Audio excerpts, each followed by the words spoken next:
Mbula oyo ebomi batu na ville province ya Kinshasa epesi pasi mingi ba famille ba komi sans abri ba famille ba komi sans domicile fixe epesi pasi tokosala développement na mukaka na émission ya lelo.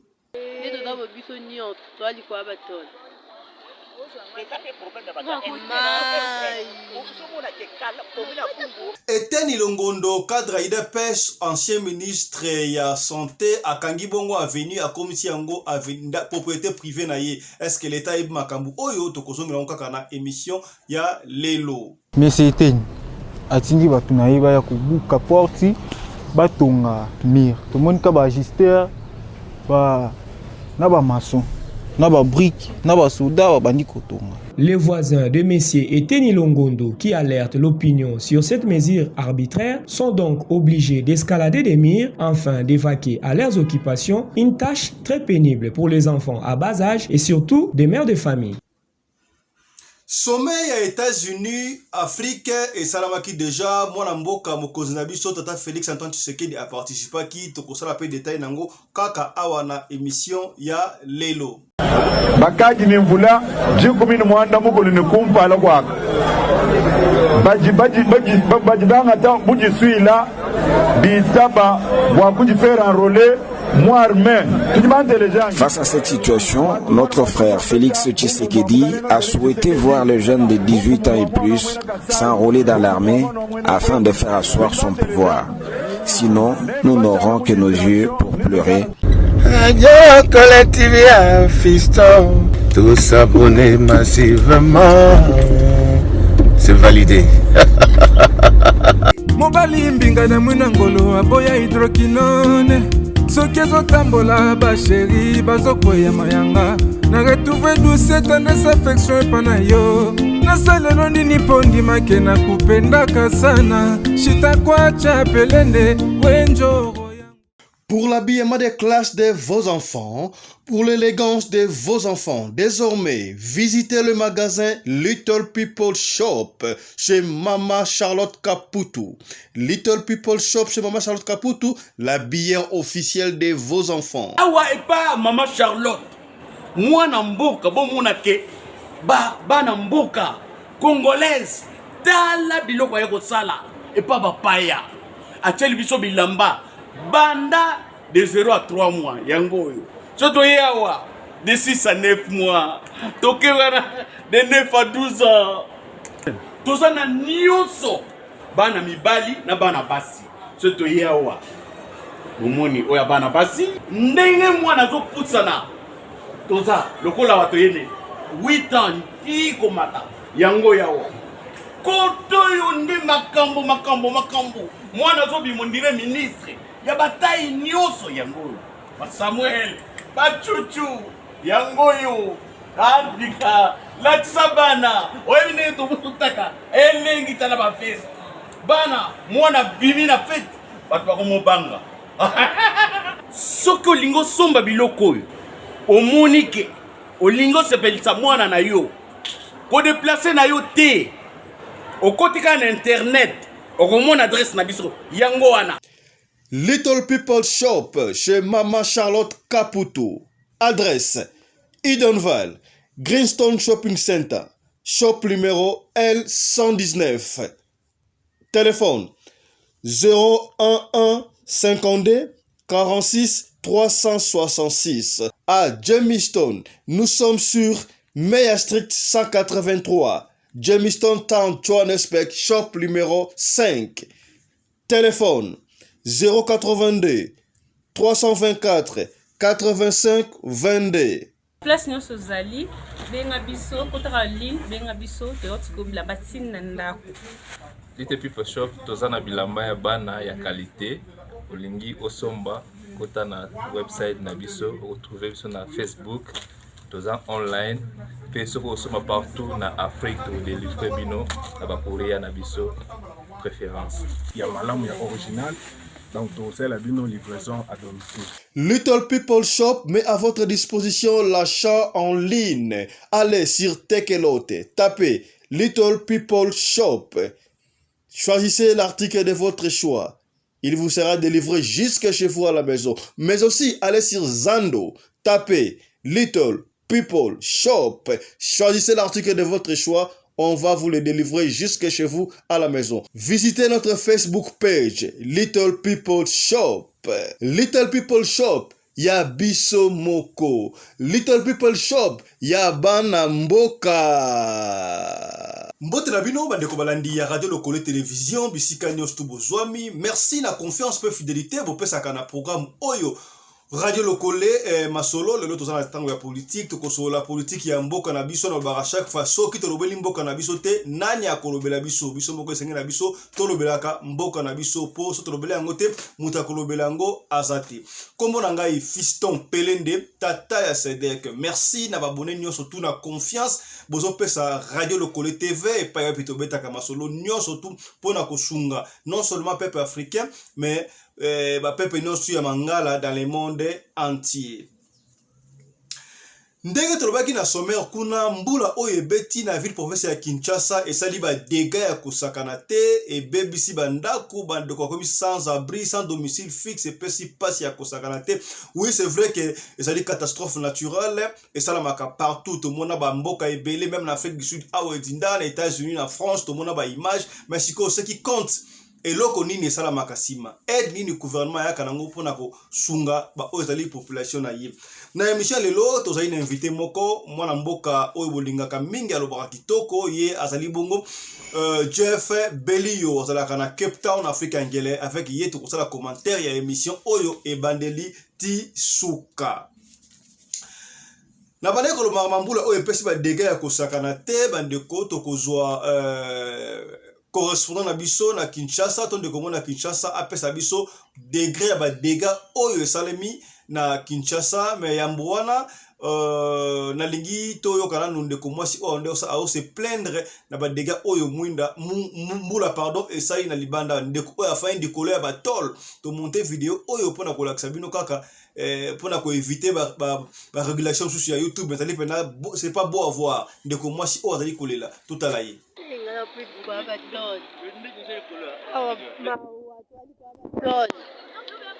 Voilà, et puis si pas si bandeko siko tokozwa ndeko Patrick azali bongo na mboka ngumba Kinshasa ndeko Patrick asina biso ndeko Patrick mbote na yo pesa biso situation vraiment ya mbula oyo ba dégâts et salami na Kinshasa et puis ba autorité bazokoloba nini est-ce que ba bongisi déjà route wana komi praticable qu'est-ce qui a causé ba inondation pardon salamaki na mbula oyo et pas commune les a touchés. Ouais, Radio Lokole, j'appelle depuis Kinshasa, c'est Patrick Mousselemo depuis Kinshasa. Le bilan des dégâts catastrophes causés par la pluie diluvienne ici à Kinshasa. Batoubakufi 140 morts. La commune les a touchés Zali, commune à Mongafula, Selemba, Ungaliema et puis Bumbu. Alors, Batoubakufi les a laissé 40 morts. Mais le problème est allé causer ça dit Moussala Chinois bazala qui kosali sa partie ya Matadi Kibala. Chinois basala PC moko en provenance de route Matadi Kibala vers Nini. La route Bakongo, la route nationale numéro 1. Basala ka PC na bango pona kosala sala misala na bango ba chinois donc banger na bango ezaki na nzela nde e blokaki balabala alors maille déviaki nde kobuka mabele place mais le gouvernement fait quand même un effort déjà d'ici 2-3 jours waso inzamba songi na misala ndenge ezokende ba nzela ekoza puisque depuis avant-hier déjà ezaki déjà praticable pour les piétons ba bongo ça une partie pour les piétons parti mususu bazo bongisa je pense que mituka ya mikie ba léger comme il déjà koleka l'état basi ça kusala musala ti 2-3 jours nde balobi ti lundi mardi ba ingénieur wana bazo sisa musala nyonso nzele zozo wana normal le gouvernement fait quand même un effort makasi ya gouvernement nzele zo font amana. Voilà, merci beaucoup. Je crois Théoki Ndeko Patrick, on te dit à Singa, comment est-ce qu'il a expliqué situation Oyo, excusez-moi, ndeko Patrick a expliqué situation oyo ndenge ezoleka bongo na ville ya Kinshasa ba dégâts oyo ezalaki causé to kozwa invité na biso Jeff Belio ye a moni ndenge nini situation ya mbula oyo ndenge koyi bongo na mboka engumba Kinshasa. Voilà, tozala invité na biso mwana mboka Jeff Belio na ye toko solola situation ya inondation oyo et puis makamususu etali politique ya mboka na biso. Voilà, mwana mboka Jeff Belio mbote na yo. Mote papa Fiston Pelenge tata Sadek boni. Ouais, nzambe azo batela. D'abord bandeko bapesi yo félicitations mingi ba biolo ba kitoko mingi soki ozana émission tout le monde est content ba yebike makambo ya bien et ko lobama pona mboka na biso. Yebisa biso na makambo oyo ya inondation oyo moni yango ndenge ni te yebike inondation ezali catastrophe naturelle oyo esala makala pays ebele mais la qualité ya biso moni yango ndenge ni. Labo mote pe na ba landine surtout ba Rolanda biso na ngongo oyo émission zali koleka. Merci beaucoup pour na ba complément et na remercier bango les sous pour na attitude na bango. Concernant les comme inondation ndenge biso surtout toyebi ça eza effet moko d'abord ou eza naturel, c'est-à-dire c'est pas simplement au Congo. Na bamboko même actuellement nous toujours ba bambulo makaso to beta na Afrique du Sud il y a aussi des inondations. On peut ça les mara partout. Mais simplement, dans le Congo, il y a certaines particularités. C'est-à-dire, inondation, ils ont comme un niveau, surtout dans la ville de Kinshasa. C'est pas simplement un problème, effet que moule et bêtis et belé, mais il y a un problème, il y a canalisation. Vous voyez? Donc, l'État n'a pas pu maintenir la structure en place. Où il y a évacuer. Alors, c'est ça le problème majeur dès que nous les bêta, vous avez des inondations pareilles et les inondations même la mort. Actuellement à Kinshasa, nous avons plus de 150 morts. Oui. Mais inondation c'est le Machiko en Afrique du Sud beaucoup qui va perdre la vie humaine exactement, destruction sur le plan matériel et ça plus de 200 maisons. Parce que les alliés n'ont pas d'infrastructure l'État est dit que koto yo mbula soki kobeta baza kofanda wana ba mécanisme nini na koki kosala na en place pona au cas où ban biloka bonge ye comment est-ce que je peux faire pour de façon que na sauver ma vie mais ben infrastructure na kata mboka na biso to na ngote to na équipe ya disaster management ne to zala nango awa c'est-à-dire awa déjà ba we da service tango sala ba moni déjà que genre ya mbula zo kuya et koki kobeta na tel point ya mboka et ko affecter ba tout tel ba mécanisme nini l'état faut déjà la prévention parce que l'état a bu sur le point de vue de la canalisation mais à cause un mécanisme de prévention à niveau que oui da service ni système où peut ça la biso d'information ndenge ni climat ko zala mbulu ko beta au bouton de pourcentage mbulu aneza makasi ko zala na ba mipepo makasi mais qu'est-ce que l'état azotia en place pour nous prévenir tant ba situation bongo kuya comment est-ce que je dois faire une anticipation de façon que na sauver ma vie tanet ba ka musu to moni kuna na Kinshasa ba to ba kufi pas parce que ma ebomi mais parce que pour ebomi bango na tanga mbula nous avons un problème d'abord l'électricité ça bien coordonné mais si on base l'état responsable avec un boula bongo et betaka et ko inonder bateau pourquoi ne pas bakata courant pour ne fût-ce que va sauver ma vie à bateau.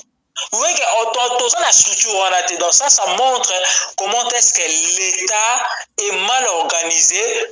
La mauvaise foi, parce que à Kinshasa, il y a mauvaise foi. C'est pas qu'il n'y a pas de possibilité, mais il y a mauvaise foi, il y a pour maintenir Mbokawana Kinshasa et Zalana et Tawana pour certaines raisons politiques au Bango Babi pourquoi maintenir l'État Kinshasa et Tikalana et Tawana. Voilà. Donc,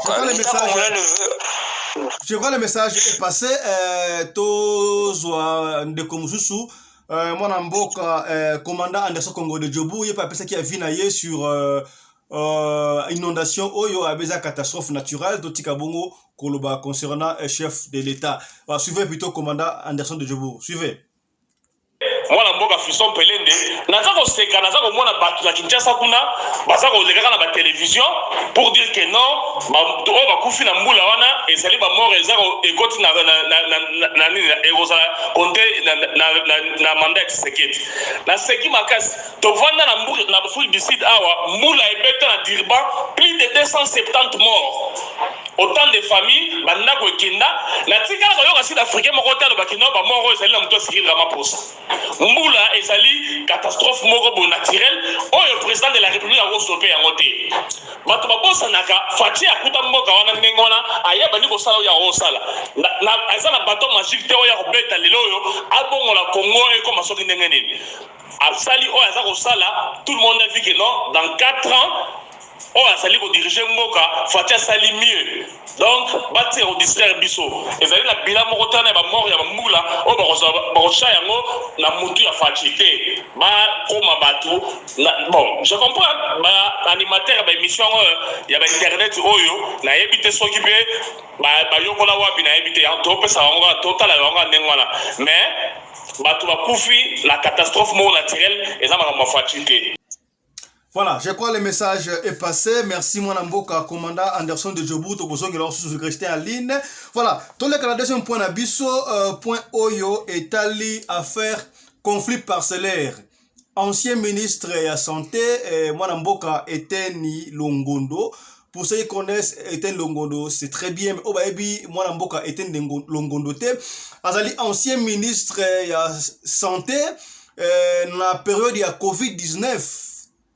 IGF, tango sala ki banquette nango, ba bimsa ki rapport, oye bade kwa akize que monsieur Eten Longondo a détourné plus de millions de dollars dans bongo ya Covid. Effectivement, après plusieurs pressions à la population, même il y a Batumsu aussi à partir à IDPS, parce qu'il pression, il a été arrêté, bah soit qui est, bah arrêté qui est. À côté qui makala, mais après on a tout le monde qui secrétaire général il y a IDPS mon amboka Augustin Kabouya à Kanaye Kotala et quelques temps après quelques jours après bah bimisa qui est dans 3 jours en prison et puis bimi ne va en anglais Freeman tant comme Freeman to vandi boye ndenge kishasa makambo zanga kate mbala moko vidéo autre tika bota la sika bogomo na boye Eten Longondo akangi aveni mobimba a commissi yango aveni na ye conflit parcellaire. Ce qui s'est passé on ne savait pas mais a commissi aveni lupangu na ye a clôturé portail ya ba voisin ba dans quartier wana ba bimate pour ba force temir pour na nini le prince to benga le prince to le roi cadre IDPS akangi total nan élément oyo et bon tozonga pour zo mwana mboka invité na biso Jeff Belia commenter suivez cet élément. Incroyable mais vrai, nous sommes au quartier Binza Pigeon dans la commune d'Ngalema, précisément sur l'avenue de Libération, ex-24 novembre. Ici, l'ex-ministre de la Santé, Eteni Longondo, a décidé de s'emparer d'une avenue qui désormais devient sa propriété privée. Avec l'aide de la police du parquet de la Gombe, c'est au cadre de l'IDPS vient de clôturer cette rue qui dorénavant fera partie intégrante de la parcelle dont il est le propriétaire. Les portails des parcelles situées dans cette avenue ont été tous barricadés par des murs en briques ici en pleine construction comme l'attestent les images. Mais c'était atindi batunayi ba ya kubuka porti batonga mur. Tout le monde ka ba agister ba na ba maçon na ba briques na ba soda ba bandi kotonga. Les voisins de Messier Eteni Longondo qui alertent l'opinion sur cette mesure arbitraire sont donc obligés d'escalader des murs afin d'évacuer à leurs occupations, une tâche très pénible pour les enfants à bas âge et surtout des mères de famille. Ces derniers implorent les autorités politiques et judiciaires du pays de les délivrer de leurs tout-puissants voisins. Messier Eteni atindi la police et a kangela biso entrer to bimate parce que soi-disant o ezalopangu na ye. C'est plus de 20 ans. Nasombaka parcelle oyo na 1999. J'ai vendu au docteur Eteni Longondo les bâtiments de mon appartement. Appartement n'est pas synonyme à parcelle. J'ai construit un chemin public, une servitude, qui va de la grande route à la résidence de M. Antoine Katoto. Le docteur Eteni se permettra de forcer et de rallonger les bâtiments. Qui n'était pas na plan Oyo, ça n'existait pas avant. Rallonger les bâtiments en prenant une partie de la servitude d'abord, puis en supprimant totalement la servitude. Les dirigeants du pays et surtout ceux du parti présidentiel sont ici interpellés afin de recadrer leurs camarades Eteni Longondo qui usent des pratiques rétrogrades d'une autre époque en même de salir l'image de marque du président de la République et celle de l'UDPS. En tout cas, tu as un regret makasi. Tu as dit que tu as voté IDPS, makamuna mboka wo eko changer. Mais tu as dit que et comment changer au contraire. Baye kutu ko renforcer des méthodes ya kabila oyo ya mabe nde bango baye nango baye ko renforcer yango ko botola ba paisible citoyen biloko eza ya bango oyo bango baye bi kutu tenenge batu wana baswaki yango. Mwana mboka Jeff Belio tomoni elemanga na yo makambo o tomona yango kala série ya Mobutu Sese Seko nana ndima alobaka Sese Seko melelo aza wapi. Un simple ancien ministre détourneur, voleur si vous voulez que je dise. Akangi a venu et comme il y a le pango à voisin. Otali image wana biso. Lecture na yo par rapport à yango ezanini. Ouais, lecture c'est simple. Lobby, ce sont des événements qui s'est passé à l'époque de Mobutu. Au moins, on a la même continuité. Ça montre qu'il n'y a pas la présence de l'État dans ce pays-là. Lobby était sa place est dans la prison. Normalement, c'est une personne au fallait qui avant dans la boloko parce que c'est un voleur. Vous voyez? Mais comme caractéristique, il y a pouvoir na bango, ils allaient identifier na banti valeur. C'est pour ça que vous avez une manifestation de valeur. Pas simplement Eteni Longondo. Il faut que limite. Il faut que la vidéo très bien. Eteni Longondo a ce ordre route à niveau à parquet. Oui. C'est ça le problème. Il y a ma casse il fallait que vous identifiez. Comment, à niveau à parquet, si vous n'êtes pas procureur général, je ne sais pas qui, va permettre à un individu à priver Batomosu sous passage. Ce qui n'a un individu cadre de l'UDPS, ancien ministre. Un individu cadre de l'UDPS, ancien ministre, Bato Bazoko promouvoir le peuple d'abord. Au balingi bien d'abord, il y a peuple. Na cadre même quand il y a humanisme, si ça verrait même que dans une hypothèse qu'il y a même place, il est dans ce droit. Na cadre quand il y a humanisme. Comment toi tu peux priver Batunzela? Il y a des enfants, il y a des mamans, comme il faut sauter le mur. Est-ce que vraiment dans le cadre de humanisme? Est-ce qu'il y a bon comme ça là? Deuxièmement, comment l'institution judiciaire n'a biso à parquet? Au bazar pour protéger l'intérêt des citoyens, il y a un problème qui se passe. Parce que conflit, ceux qui sont comme Batou Bazana Balabala Kolekate, ils ont responsabilité. Kada ça a responsabilité à l'État. Parce que maintenant qu'on a été l'État y baka. Mais comment est-ce que l'État a été ma place à Saleli Batunzelate? Vous avez une place une irresponsabilité et c'est le même l'État.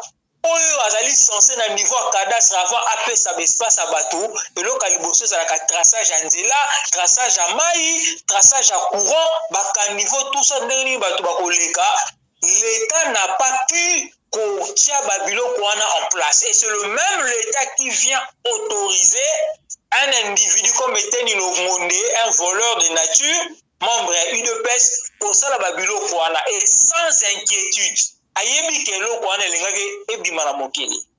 Donc pour nous Sabino que il y a pas le respect ba non, baza même pas na respect même ya soi disant na bango présent na bangote parce qu'il connaît en fait qui est Félix Tshisekedi, ba yebi comment est-ce qu'il est et ba yebi qu'il est très faible.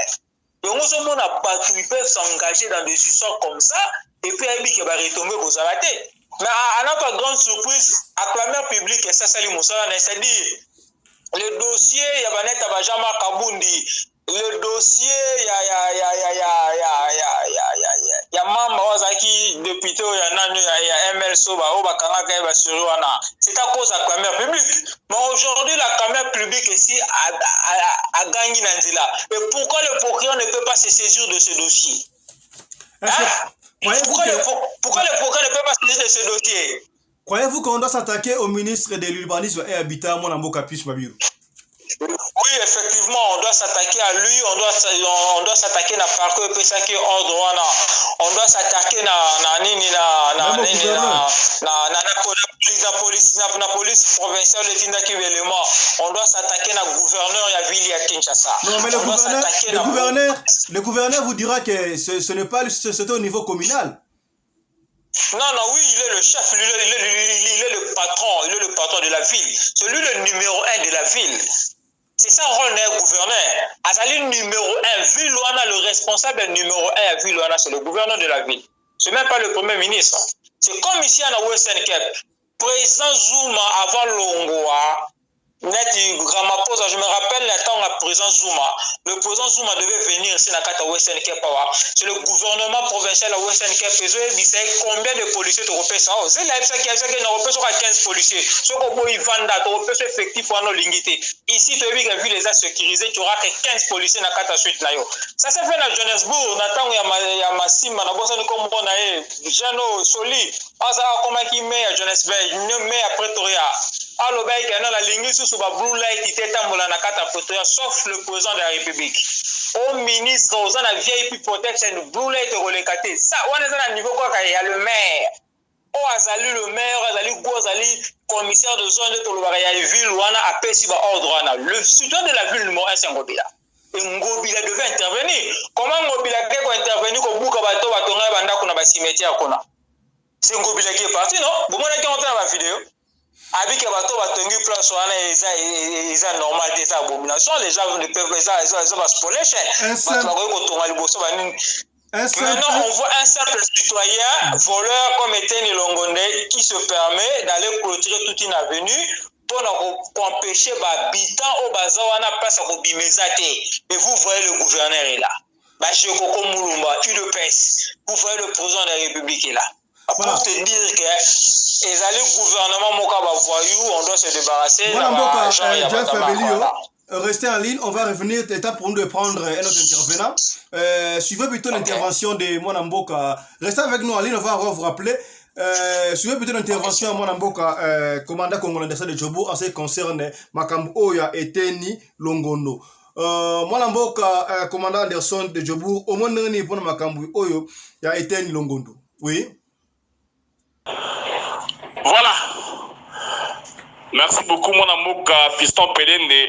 N'a pas un espace d'intervenir dans la radio de Colé, chaîne de télévision, radio communale, Oyo et Sungaka, mission dans la communauté congolaise, Awa, dans Centre-Afrique. Na Oyo est un message, na Tinelaki, mon amour, CG. Il y a UDPS, M. Augustin Kabouya, Nazali n'a raison. Tokoki kovanda te, tout le monde va makambo, to kondana ki tango Mobutu, et banda kozonga lelo na mboka par le trichement d'un soi-disant cadre ya UDPS Etienne Longondo. Moi la mboka Fiston Pelende, ndimela ngai, et c'est la présidente de la République, soki ayoki audio na ngai wana akopesa ngai raison. Etienne Longondo azana tangu te ya kobima pomba na avenir na ye, abanda kokangela bato ba porte d'entrée na bango, atonga ba mire po ye akomi spécial messier na quartier wana. Non. Quand le président de la République lui-même, Félix Tshisekedi, ne le fait pas, il y a ça droit au salaire côté.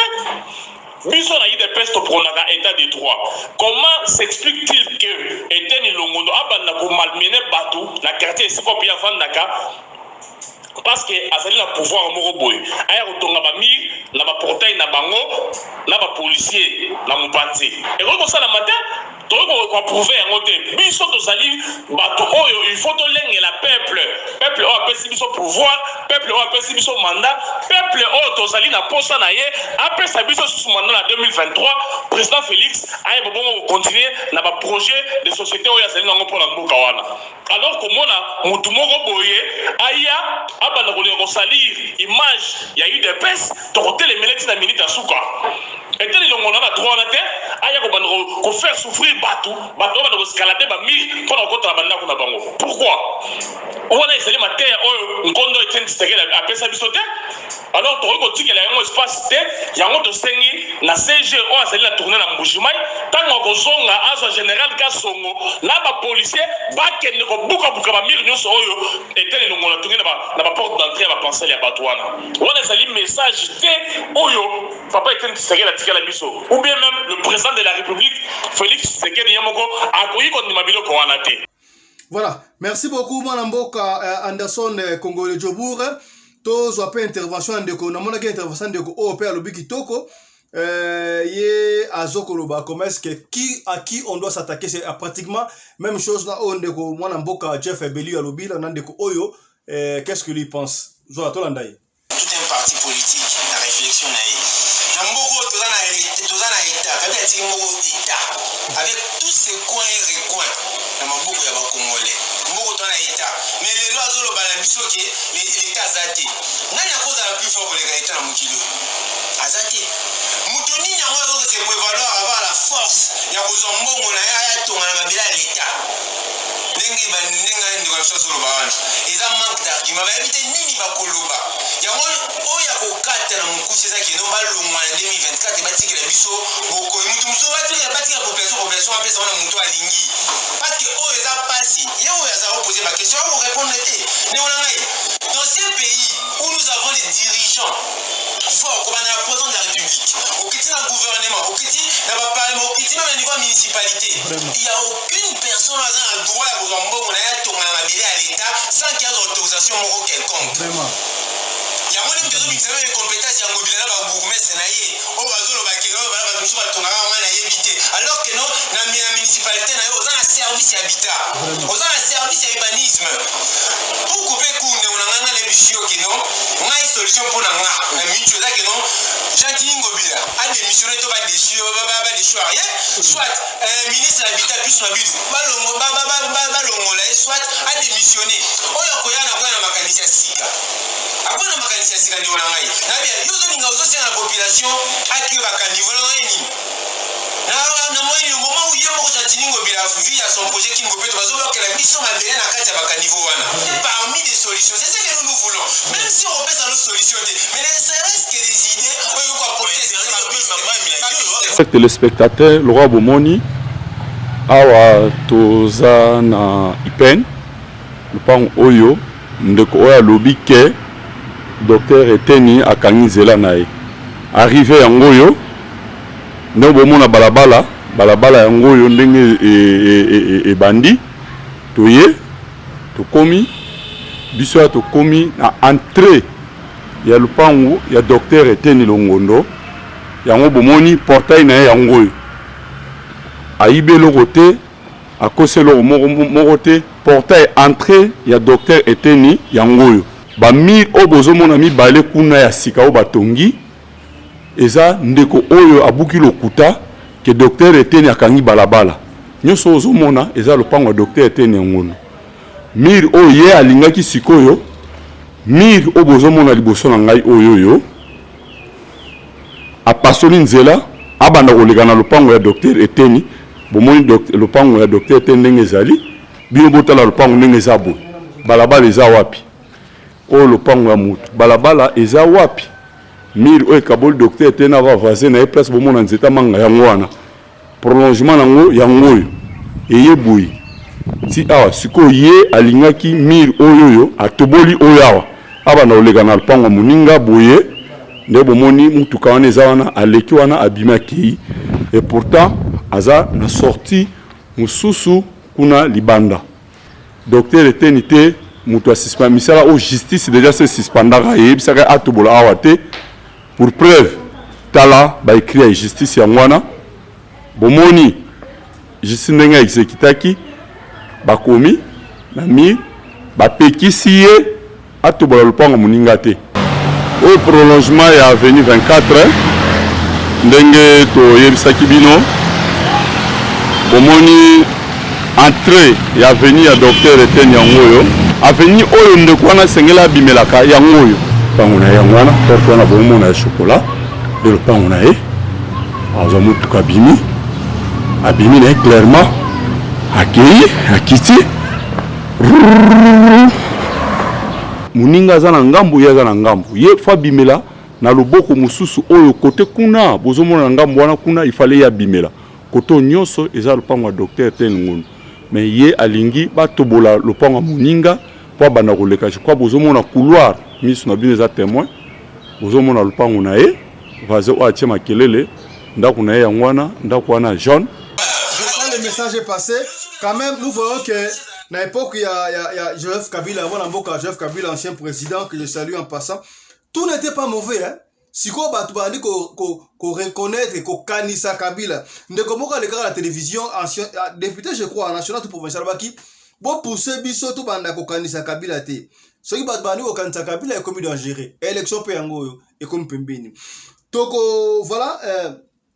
Tokozongela mwana mboka invitation principale Jeff Belio tolobela makambo ya sommet États-Unis Afrique. Sommet États-Unis Afrique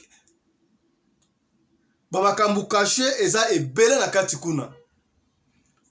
Sommet États-Unis Afrique makambo caché eza ebele na kati kuna. Tomoni yango ba de komusuba lobi na kati ya sommet wana. Président des États-Unis a imposé homosexualité et ça l'a obligatoire dans les pays surtout bah osenga dépend na bango consommer tout monde bah ben on sommet France Afrique maintenant de grande surprise n'a habité si il y avait tous les pays africains hein on dirait avait 5 pays qui servaient monter le kuna la carte 5 pays il y avait le Congo il y a le Rwanda na pays Zambie et puis on n'a pas compris tout le monde il y a accord.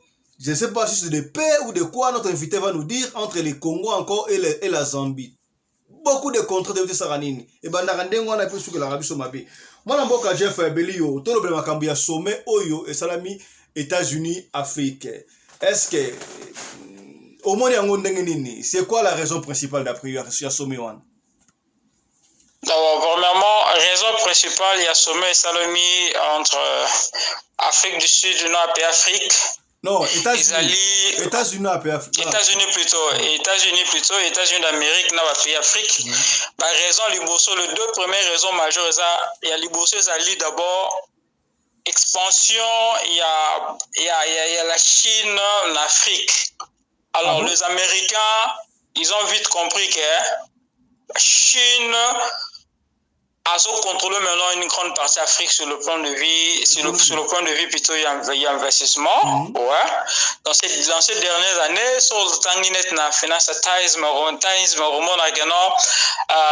depuis 2003, Tisikoyo, je crois, la Chine a investi plus de 735 milliards de dollars. De 2015 à 2016, la Chine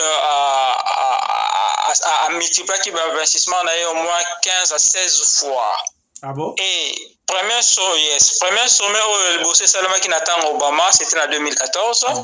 Tant Obama longue na carte à pouvoir, tant Trump a eu l'administration, il y a Donald Trump a se désintéressé qui n'a pas qu'en Afrique. C'était un peu ça.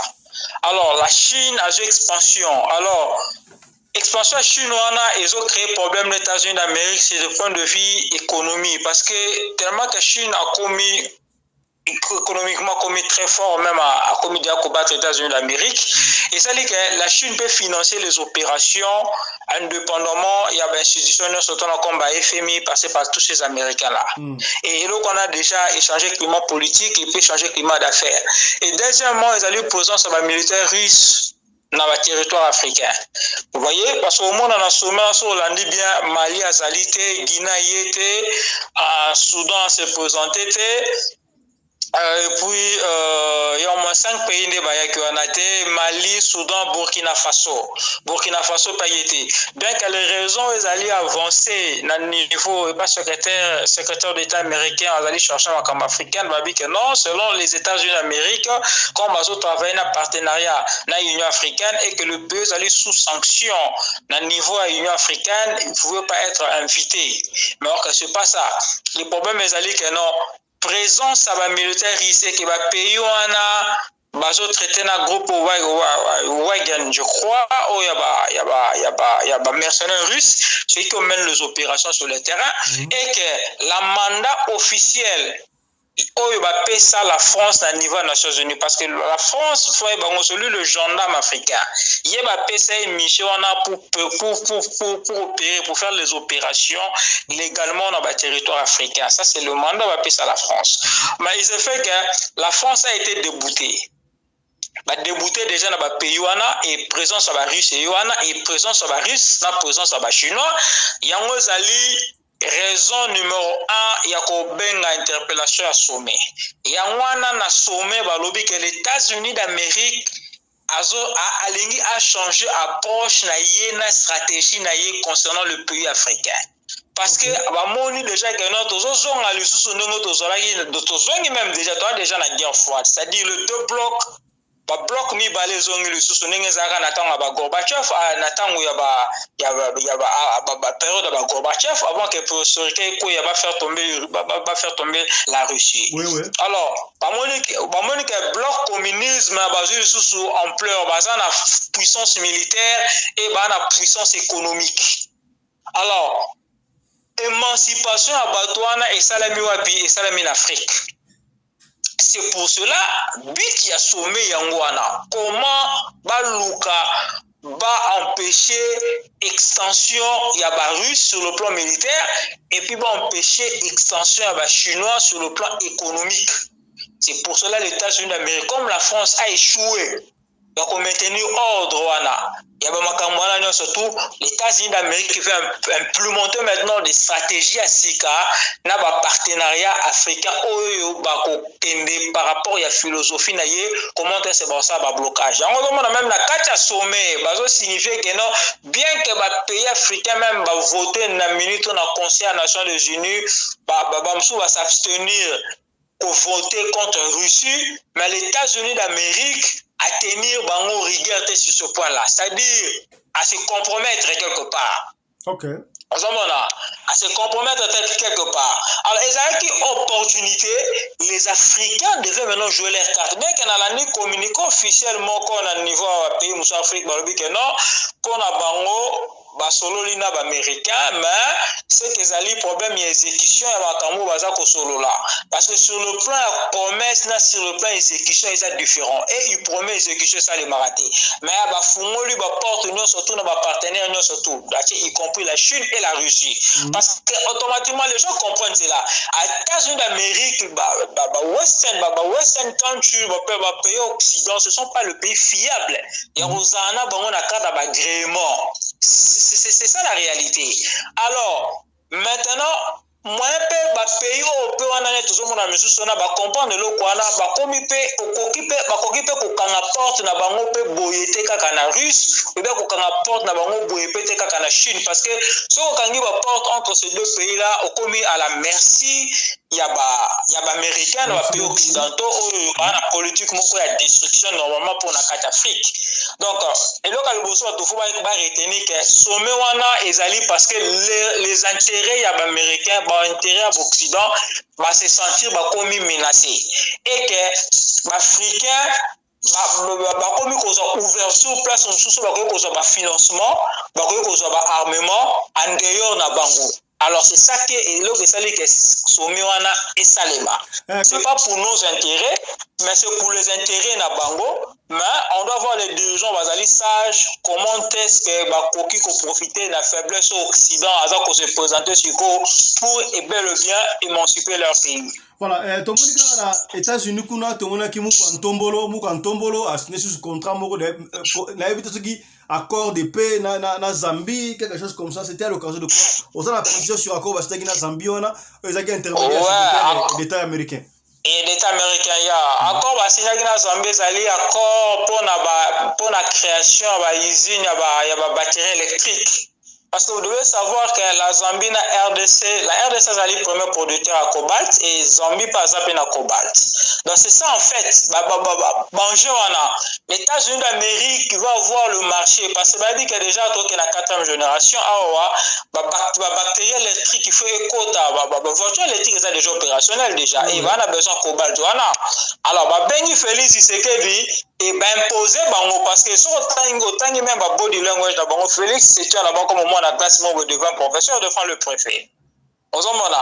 Alors, va imposer déjà. Oh, Félix Tshisekedi a tellement mis devant Blinken, le col à moi en classe, devant le préfet à classe. Faut mon aïe. Prenez des photos, botang, biso to abespé, ya communication, bloc à investigation, bilo biso to le bon ba médiaté. Moi en classe a tellement mis devant préfet. Jeff Belly, yo pena, hein? Il faut du respect, c'est notre président. Non, oui, mais c'est notre président, entre guillemets, mais on est censé de dire la vérité. Parce que les accords comme ça, Félix Tshisekedi ne peut pas signer ces accords. Parce que l'accord va ratifier l'accord, on a fait ça à niveau parlement. Et puis, on a fait bimater, en fait, ma contenu dans l'accord, parce qu'il y a déjà des accords où Félix a signé dans Rwanda, dans Ouganda, jusqu'à présent, le contenu de l'accord on a tout évité. Parce que bima dans le journal officiel, conformément à la constitution, il faut l'accord de bio et salemi, il faut bima après 60 jours dans le journal officiel. Et Félix Tshisekedi n'a jamais fait cela. Bon, ça les messages est passé, la réaction me fait signe. Il ne peut pas akende brader les sous babilo qu'on a biso pour aluka soutien politique pour la réélire comme l'État-Unis d'Amérique ici va rejeter officiellement ici c'est là on veut pas de lui il peut pas aller là-bas akende ko lukaka aluka ça la réélire de façon que après ça bango sous ba minerai babilo ko na faire des accords mo biso to bi mutuna makolote c'est ce qu'on déplore. Est-ce que tu parles de réélection mon amboka tu regardes tout de suite la élection soyez en ligne avec nous est-ce que tu as les vidéos mo sur la toi oyo ba soda ya MONUSCO côté à Rutshuru, ou soit-disant M23 à Kangi, mais tout le monde va MONUSCO image à l'appui, bah au la pompe, bah on va minérer, bah au tia, na basak ba kenango, t'as l'image Joana? Bah oui, ça c'est Nathalie Ango, Bilo connaît ça les magas depuis longtemps. Est-ce que vous connaissez comment est-ce que la MONUSCO a maintenu force na Yoana? Par quel moyen? Vous pensez que ce pays-là va payer ça? La MONUSCO a un budget d'$1 milliard. $1 milliard en Outarabi. Et vous devez vous demander ces questions-là. Où est-ce que cet argent, les autres, ça vient où dans le Congo? Ils viennent pas opérer, maintenir la paix sans que bon bima. Et bon, qu'il y a une contrepartie, il y a des minéraux. Il y a même le gouvernement, ils ont MONUSCO à Kende, mais ils ont dit que surtout ils ont signé et ça va signer en Angola, et ça va signer en Nairobi. Ils ont dit que États-Unis d'Amérique fait toujours la supervision MONUSCO. Pour te dire que MONUSCO Kende. Et dernièrement, même comme le gouvernement a fait la pression MONUSCO Kende, mais il y avait un année, j'ai oublié le nom, porte-parole à MONUSCO avec le nom, la MONUSCO n'ira nulle part. À contreser que le gouvernement que MONUSCO a organisé, il avait carrément refusé. Pour vous dire que Batouana, Basaluana pour maintenir présence à Bango pour voler. Et voilà. Ce qu'il fallait pour le Balusou, non, à part ça, état-major n'a vu nos bateaux Koutana M23, na Kibumba Kuna, na MONUSCO, na EAC. Merci beaucoup na parole Pessingaï. Na o voyage à président na États-Unis. Dieu merci parce que batongolobi sur Congo oyo bazali ko tchate mbeke no Joe Biden na Congo ya fatite lelo ya mbiye bavandi kimia lokola ma banque na sa makasa bandoki ya Congo oyo balinga Congo te un voyage de succès Fati a été reçu par Joe Biden na bureau na ye pour quelques temps, quelques minutes avant Babi Mabongo na auditoire place réunion na 5 présidents Moussous. Moi Mboka Fachi Béton, le président de la République, chef de l'État, a expliqué à Joe Biden vérité sur implication en Rwanda na soutien na M23. A Seigneur Amérique aye Babongo kota la makambo yango apekisa Kagame ndiabulu sorcier kotika ko soutenir M23 abeti lisolo ya ba élection oyo boya na 2023 Congo a respecté calendrier électoral a organisé ba élection soki bango ba chabiso maboko ba biso soki ba chabiso maboko bete Congo yo moko a organisé ba élection wana mwana mboka Fachi lisolo ya kitoko na Joe Biden a expliqué yepe makambo oyo ya insécurité na est. Il faut respecter l'accord de signer na ministre sommet à Luanda, M23, ben na batiki ya bamboka na biso ba okipaki Congolais ba bongo kufake na ba occupation na ye très librement. Le même mercredi 14 décembre, la soirée nango moi réception ezalaki organisée kuna na Maison Blanche na compte ya deuil national auto décrétaki na mboka vi bato oyo bakufaki na mai ya mbula facha participaki na dîner wana te. Bonjour monsieur le journaliste, merci na radio lokole ndenge bopesi ngai opportunité ya ko intervenir sur situation ya oza ko concerne sommet Afrique États-Unis. Donc je pense que poto na bana pe ko expliquer ba tout le monde qui est bien, donc il faut que ba que non Rwanda azalaka vraiment un partenaire privilégié aux États-Unis. Parce qu'il y a un accord cadre sur le commerce et l'investissement. Il est entré en vigueur en 2006. En plus de ça, il y a aussi signé un traité bilatéral d'investissement. Entré en vigueur en 2012. Donc, ce accord, il y a commerce et investissement. Tout est vraiment éloigné Rwanda pour les États-Unis. Donc, c'est ce qui a signé sous en fait, partenaire stratégique entre les deux pays, Rwanda et les États-Unis, parce que signé accord de coopération, renforcement de la coopération dans le domaine militaire. Les Aïkina entre mai ou juin 2020 entre Rwanda et les États-Unis.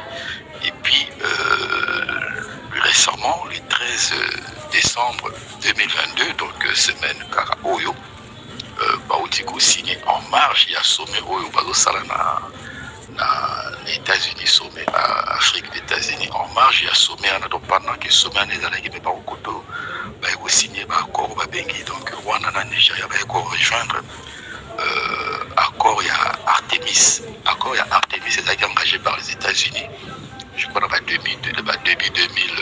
depuis 2000, donc ils ont pour bâti être humain la Lune, l'espace, la Lune, l'espace, dans le côté spatial. Donc, il met à Zongakuna. Je crois que pendant 2023 ou 2027, il a sauté. Donc, Rwanda, Nigeria, Bautiko rejoindre le Bango. En fait, le but des Japonais est étendre l'exploration spatiale. Donc, voilà. Et Nakati, il y a un projet, on a bien.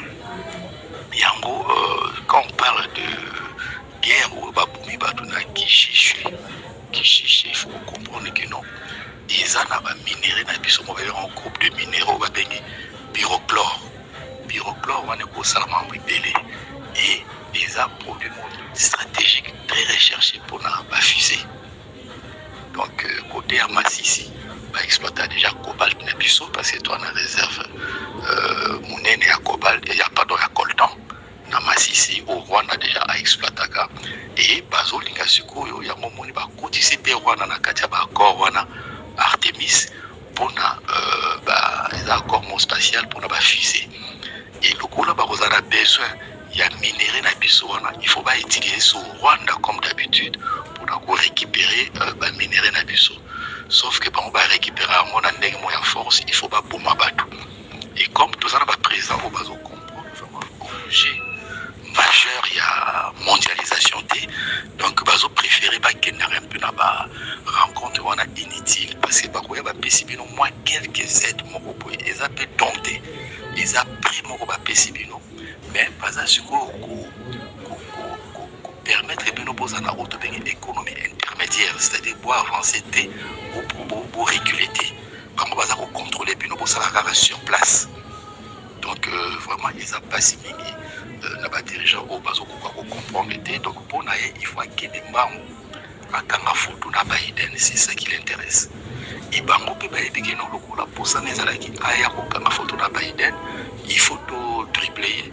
Ça les dit pas si Kagame a arrêté le suspendre M23 militairement pour la cause au moins pour faire déplacer Tambake kuna na ndenge ba ko signer la coopération na bango donc ba englober Rwanda na kati et Rwanda a bénéficier sous makasi parce que vous avez signé contrat où vous permettrez à récupérer sous la minerai qui sont à côté qui chichoué au place pour du groupe Mabatu le groupe de minéraux a gagné pyrochlore donc il n'y a pas de problème pour ce qu'on a besoin de ce que nous avons comprendre les enjeux majeur futur sur la mondialisation des pour la banque les États-Unis sont 55 milliards de dollars. Il y a mon écoute qui a paniqué donc il faut pas voyager mais ce modèle va payer les titres va payer pour sous pas qu'il n'a pas de ce côté va bouquer pas continuer dans sous ministre là-bas. C'est ça qui fait un peu la différence. On va respecter. Et puis derrière, on va tout nous soit le président des États-Unis, comme tu signé moi. D'abord, on n'a pas signé. Les avons obligé le mariage pour tous, dans le cas pour Canada. Donc, c'est pour mon côté, à être monté, et qu'on est sous ce coup, pour approcher l'ordre. Donc, ils avons imposé à mon président, imposé à l'ensemble des territoires côté des États-Unis. Pour avoir un mariage, il y a un homosexuel, la Bassie, entre Bassie et Liban. Donc, on va avoir un mariage tous. Tout le monde vidéo m'a circulé sur le toit. Moi, Namboka, ancien gouverneur à Grand Katanga, président pour ne pas dire Kolo à Mazembe, moi, Namboka. Moïse Katumbi Chapwe a regretté qu'on déplorait le comportement ya ba kondina biso surtout ya aner ba ba ko pesa autorisation o ya na Qatar et surtout Qatar membre FIFA pour na avec le coup de boy avion na ye et mataye consort il réclame et puis il faut aller plus loin total vidéo moko na hôtel ba ndeko ta vidéo wana voilà avant de continuer on va reloba candidat ya ba inabiso ba rwandais consort je dis ça avec réserve et ça dit siko Moïse Katumbi Chapwe donc élection balo yé mutako legaso ba tricher na ebité voilà na lingi totala nous élément oyo moto songa chef public à conclure tala élément oyo mwana mboka tozu mo extrême kekaka ya Bishop Élysée Nenga Zoloba candidat ya 2023 ya Kagame Joseph Kabila Nyarugabo ba Belge na basango c'est Moïse Katumbi. Sujet zambien, grec, juif. Son père est grec, naturalisé juif. Son mon abinda, azosale la des religions. Alobi na bino azali croyant catholique, yemoko lisusu azali na kata judaïsme, religion aba juif. Et tika ko sala maten, ozala kimbangiste, ozala orthodoxe. C'est pour vous dire que c'est un hypocrite. C'est un hypocrite. À Koki Kozala jamais candidat en 2023. Et j'aimerais vous dire encore une chose. À Komina Mboka Katanga, à Bomisi Ndekonabiso, Kabasele Mwamba. Batubaye bien Mwamba Kabasele Salara Kafou Bengi, c'est un inventeur, Pousse Café. Azalaki na mini na na Mbola. Témoin, Jean-Claude Mouyam, à Tounié, au Botoli, Kabasele Mwamba, mini Ponanine. Oh, il est kassayen. Oh! Il est, donc, au botolier mine, oui, il est kassayen. À quoi il mine, ah, on a katangate. Mais toi, tu es zambien. D'un côté, maman na yo. Grec, juif, et pas papa na yo. Et le mot tout sobre, dans la makamna goloba, pour l'intérêt, mboka, ça langage qui est, ça va souffler, ya lobi, to le kissier, ya mwana, à lobi. Alors, moi, mboka, Jeff Belli, ça peut être, ils ont deux points auto-retraité. Analyse na yo, lecture na yo sur Makambia Moïse Katumbi Chapwe, banaï Makamba de père et de mère qui tiboye, donc Makambu o nyon surtout Kabila banaï kosala yé, yango to moni banaï kosala yango na époque ya Mokantombolo. Après entre parenthèses réconciliation ya yena Kabila banaï kosala Makambu wana. Lecture na yo par rapport Makambu, c'est le vrai que asa candidat ya banguba inabiso. Pour le moment, nous porte-parole, il y a Ensemble pour la République. Dans le cadre personnel, je ne donne pas beaucoup plus de crédit à Moïse Katumbi, ça n'engage que moi. Mais par rapport à fait au Obama, pour le moment, tout le baquet. Aner a qui copie cette autorisation, il y a jet privé, volé vers Qatar, ça c'est aberrant, c'est inadmissible. Il a ce droit, étant que citoyen congolais, pas payer cette autorisation à sa déplacement d'une manière officielle. Donc il doit personne là-bas. Quand nous parlons de l'état de droit, c'est-à-dire droit, justice, c'est la peine à montagne surtout, et puis justice fait à l'équitable pour tout le monde. Vous voyez? Mais ce que nous constatons maintenant pour notre gouvernement actuel, déjà que non, c'est que vraiment Moïse Katumbi, c'est un candidat hyper dangereux. Il a tout, basa une expertise, il a l'argent, il a la relation, et basa ba pays moko frontalier, azan appui à Sadek, azan appui à ba juif, azan appui mususu alobinga makasi na niveau américain, et puis il a une popularité. Pas dire que non, c'est le leader le plus populaire actuellement en RDC. Non, c'est pas vrai, moi je ne crois pas. C'est là, mais azali parmi ba leaders azan la popularité, il peut émerger aussi facilement. Ça c'est un atout, donc ça se reconnaît. Et le régime, il a Félix Tshisekedi, bazali ko s'apprendre na yé par rapport à la potentialité au ça na ngwa ko battre. Mais dire que Moïse Katumbi azali puissant ba Rwanda, tout ça, ce sont des entre guillemets parce que bango non surtout la configuration va pouvoir na bango et où t'as toujours vers l'Occident. Donc c'est comme ça. Mais bah tout faut bango déjà 300 penalties à Kabila, oui, ça là qui fait, c'est que va nommer président de la République. Le favori à cette époque-là, pour Nabatouana, non surtout, il pensait que c'était Moïse Katumbi qui devait avoir le pouvoir. Alors, le favori actuel, la minute, selon Maison Blanche, c'est Matata Mponyo. Mais ici, c'est Matata. Mais il faut s'avérer que Matata Mponyo, avec le problème de la justice, Makamero aussi va bien. Alors, basons pour shifter. Donc, c'est comme ça. Alors, Moïse Katumbi a la ligne, réellement, surtout sur la synchronisation à Bangona PPRD, c'est-à-dire, il sera le président de la République. Ça sera difficilement beaucoup contourner sur ce point-là.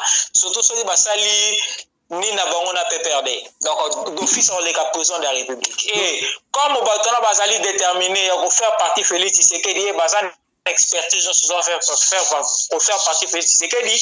Il y a une machine, il y a une pièce liée à un mensonge. Et bandit déjà comme ça, on a tout pour recevoir ma candidat tout. C'est pas simplement Moïse Katumbi, tout le monde n'a pas d'autre Denis Mukwege que Babi que papa n'a sa bonne. Bakangi banque compte bancaire et hôpital a donné il y a d'autres Denis Mukwege. Bolandi yango. C'est-à-dire opposant surtout potentiellement à ça très dangereux, bah on nuirait. Fayoulou bazoti carrément mouké parce que Fayoulou sur le plan financier il a la popularité, mais il n'a pas assez de financement pour soutenir quelques opérations au cas où bah il y a victoire. Mais batondié ba Katumbi, batondié ba Joseph Kabila Kirouana, baza bato te que non yo yi ba bango victoire pour vendre Kimé na Kinshasa. Ça c'est faux. Vous devez oublier ça.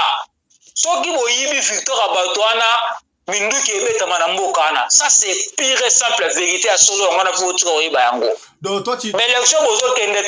Donc après l'analyse na yo Muko Antombolo ye mandat na moko isine ngandingo.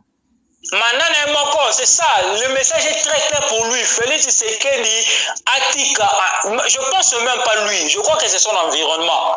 Azwa qui déjà message, c'est un président à la transition.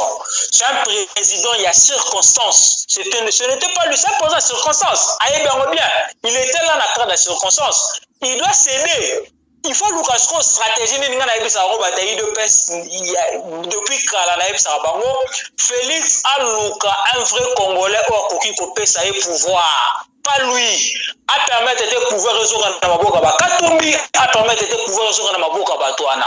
Mais si lui ne trouve pas des alternatives, a Luka un Congolais fiable à couper ses pouvoirs, pour pouvoir résoudre dans Katanga. Katanga a 75% pour récupérer le pouvoir.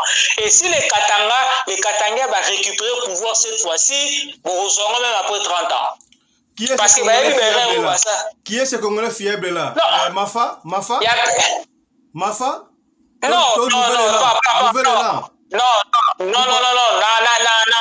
ma classe politique, on a surtout des Fayoulou, des Mouzito, tout ce monde-là. Ce sont des agents déjà serpentés. Vous avez Denis Mukwege, le docteur, Autirom, na Vatican. Vous pensez que les leaders déjà na Vatican avec des concertations tête à tête comme ça? Qu'est-ce que vous attendez? Quand je dis le vrai Congolais, ce ne sont pas ces grands noms-là. Il y a des patriotes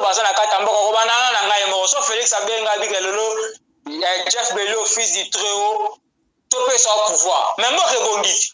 Parce que nous, on ne peut pas collaborer. Jeff, Olingo Zong, ça veut dire que les caca. Hier, Félix a repris ça pouvoir. Écoutez, non, nous avons un problème de la raison. La raison a la suprématie sur l'ignorance de la population. Parce que vous devez faire bango. Quand la raison est zaliwana, la raison doit primer sur l'ignorance. Aujourd'hui, nous avons un problème, il y a qui patriotisme et à Katamboka. Les leaders qui nous sont présentés aujourd'hui, ce sont des leaders qui sont créés par l'Occident. Et le peuple est obligé de naviguer avec ces leaders-là par défaut. Il faut Moïse Katumbi, ce sont des leaders par défaut. C'est-à-dire, parce qu'on incarne vraiment leadership côté mais la mboka na position mboka. Non, il n'a pas ça. Mais c'est Zerana nous papa journaliste, c'est très important. Mais parce que peuple et c'est net to somba biloko non. So kutika na shop balobi ke basali ka ba ketch ka marko ana so concurrent mususu azato ozo obligé somba ka ketch wana.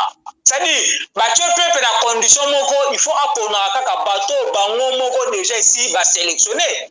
C'est ça le problème, tout ce monde là sont sélectionnés bah ça va même pion. Et toujours senga que na Félix Tshisekedi azana kata système, il connaît le système. Ayebi comment détourner le système voilà. Il faut pas présenter Moutoumoko en dehors du système. C'est ce que nous nous demandons.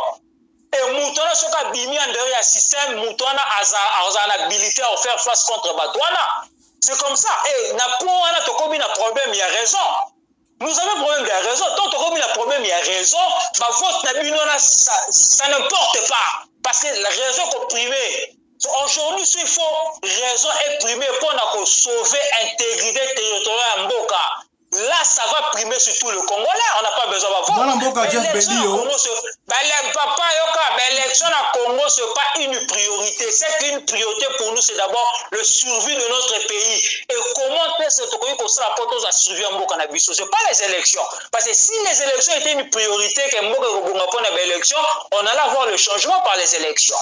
Bon, on a des priorités, ça allait l'écolo à l'élection. Croyez-vous que Mafa, Mozito, Mfumupa, Moïse va réclamer tout aux élections les a l'importance. Non, oui, c'est-à-dire la catégorie tout ce monde là, Mozito, Fayulu, Moïse Katumbi, ce sont les agents à l'Occident. Il faut jouer même carte à Félix. Allô? Allô? Allô? Allô? Voilà, là je crois que c'est un problème de connexion. Nous rappelons que nous recevons pour vous Mwanamboka Jeff Belio, fils de l'homme. Hier, azalaka bongo na Cape Town, analyste politique au Lingaka mingi. To comme presse na suka to chité déjà to parcourir makambo belé. Merci beaucoup mon Mboka Fiston Pelende. Na bandi CG Augustin Kabuya ayokaki message na ngai pe akozonga akobuka bamir oyo Etienne Longondo a tourné na porte d'entrée à Batou. Fin de l'année en oyo, tozo c'est déjà émission on peut ça briefing bilan de l'année to rokuta na bongo na Batou oyo nyonso to lekaka na radio de Kolé naza ko nsambe la penza émission e banda to beta na nzoto na mutu na ngai mwana mayele Jeff Belio na ko beta e bambodi na niveau moko a comprendre yango te.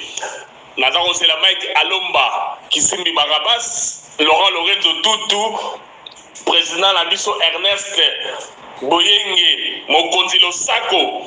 Bon séjour, Monsieur de Sifa Biozali. Merci na président, vice-président Nabiso Basile Kanda Oyo, organisaki journée à réflexion qui toko na compte ya Sekas. Merci d'avoir invité Nyonso, le sac on a fiston Pelende Tata ya Sadek, l'unique journaliste d'investigation Oyo Azalaki présent dans la manifestation là. Nzamba pa mon cher.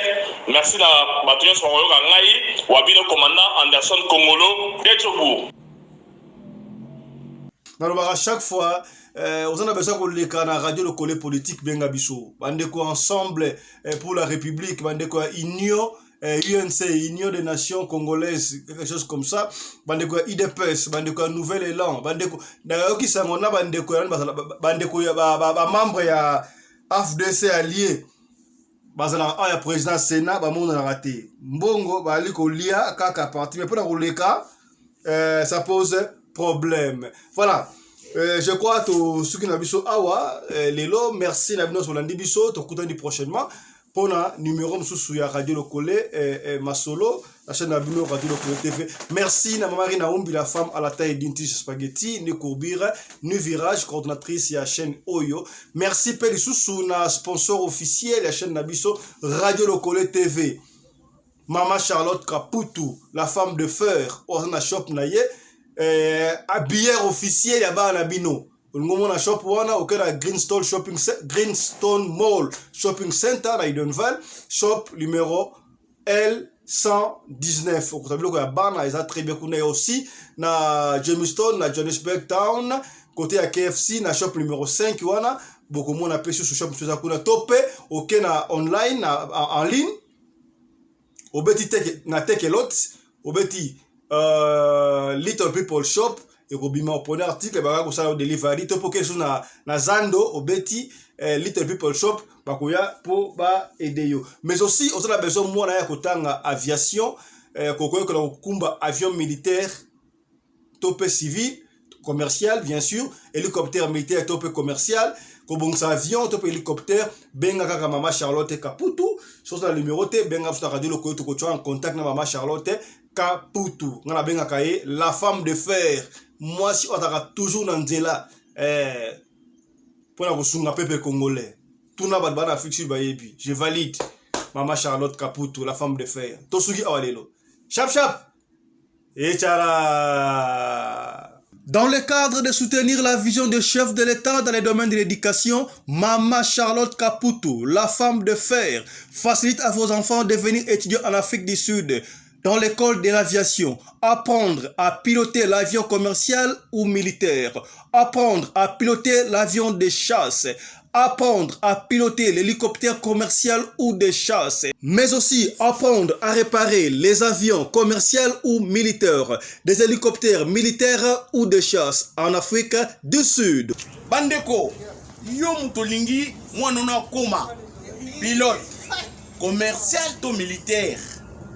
Avantage yango yo obengi na numéro oyo ya Mama Charlotte ako guide bino ndenge nini mwana na yo ako sala classe ya pilotage. Alors avantage nyonso hébergement minerval olingi mwana na yo ayiba ko bongisa ba moteur ba avion benga Mama Charlotte na Afrique du Sud. Madame Charlotte Kaputu et ses collaborateurs mettent un hangar plein d'avions à la disposition de vos enfants qui viendront apprendre ici en Afrique du Sud. Voler à l'espace sud-africain, devenir un grand pilote commercial ou militaire. Contactez Madame Charlotte Kaputu. Devenir pilote d'un avion commercial ou de chasse n'exige pas un diplôme d'État. Un certificat d'études primaires suffit pour apprendre à piloter l'avion commercial ou militaire. Les appartements confort pour accueillir vos enfants lors de leur séjour ici en Afrique du Sud. Piscine, salle de bain, salle à manger, cuisine, lavabo, tout pour accueillir vos enfants. I stayed here from 1 year ago. People coming from Congo, you're very welcome to come here in South Africa. It's a Mama Charlotte space, very beautiful accommodation. They take very good care of us. Bino batu boyebi anglais te. Alobi boye. Grâce à Mama Charlotte, les loyo, ba Tanzanien, bazo yekola avion, baza mi balé, moi si na mon bali. Et bon bino na Congo. Bozo zelanini. Pour tout contact, appelez-nous au plus 27 82 32 45 522 ou encore contactez Radio Lokole Télévision au plus 27 61 88 58 455. Papa, maman, mwana noya koyekola kopusa avion militaire pe commercial, hélicoptère militaire pe commercial, kaka na certificat d'études primaires et bongo yozanga, hâtez-vous car les places sont limitées. Mama Charlotte Kaputu, la femme de fer, Tokumisa Yondengenini. Merci pour l'opportunité, maman.